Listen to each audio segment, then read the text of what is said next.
In this lecture module, we will focus on Wi-Fi and Bluetooth. First of all, this is because Wi-Fi and Bluetooth are the most widely used IoT networking techniques. This is because they are on all smartphones.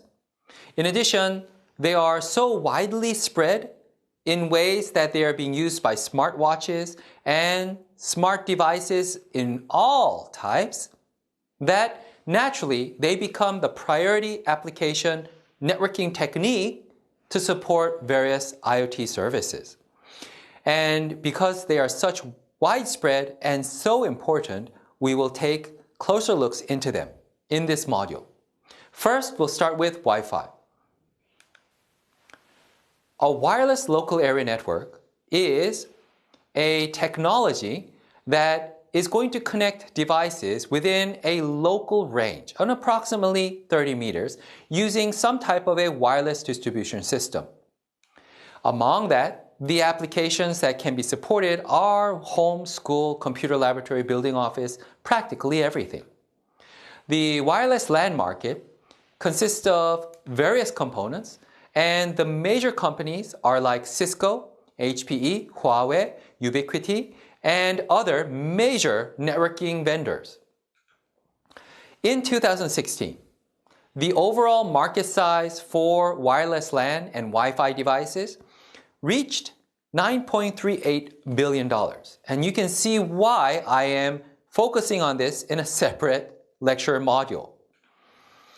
Overall, based on the Q1 of 2017, the enterprise wireless LAN vendor market revenues, looking at the proportion, you can see the distribution of the major vendors and how they are occupying the overall total sales.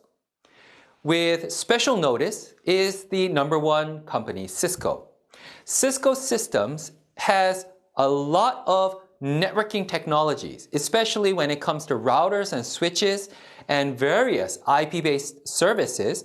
They are one of the leading vendors in the world. And naturally, because of that, they have a true advantage in the wireless LAN, the Wi-Fi market as well. That is why Cisco here has an overall of $537.39 million earning in the scale of this, and the overall occupation of holding of the overall market is in the 43.4% range. This is truly significant.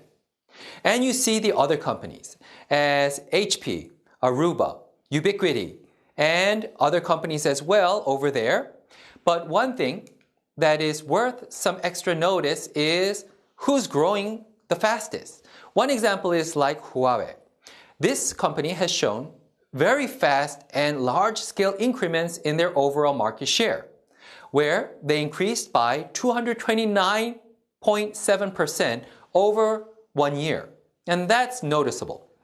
And they are claiming overall 3.7% of the market share, and this is based upon the 2017 Q1 statistics.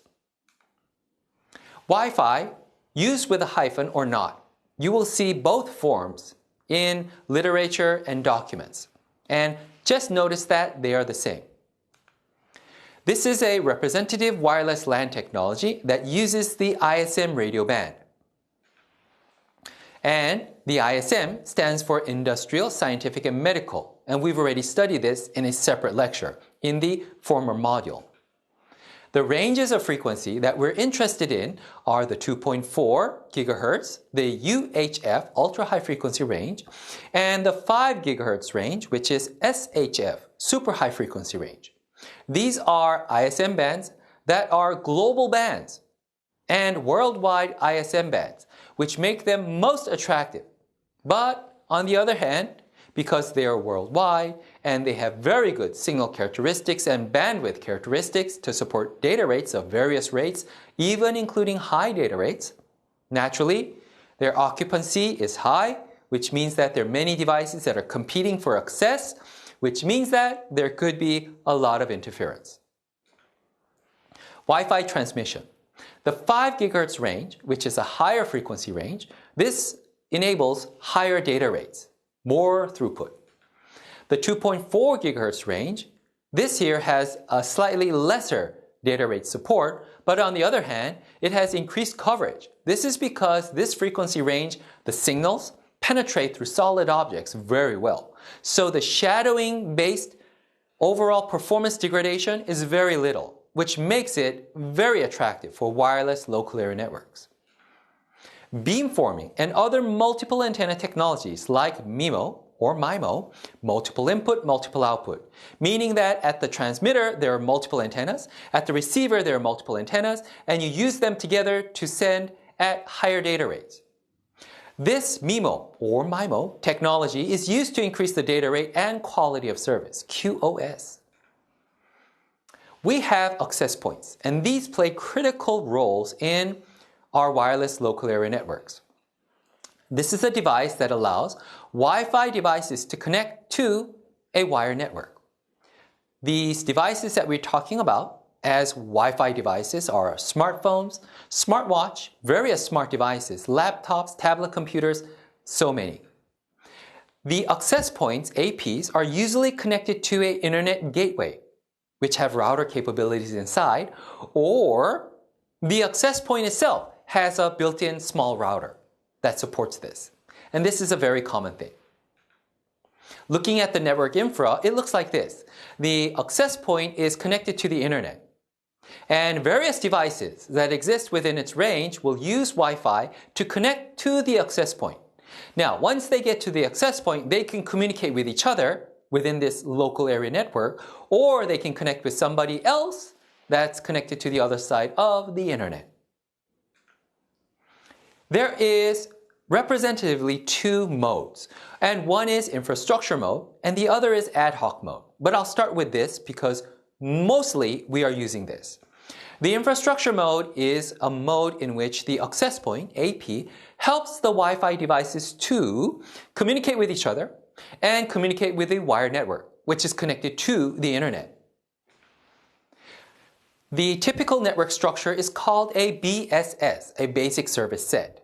And this is where one access point will service multiple Wi-Fi devices and it will connect them to the wired internet.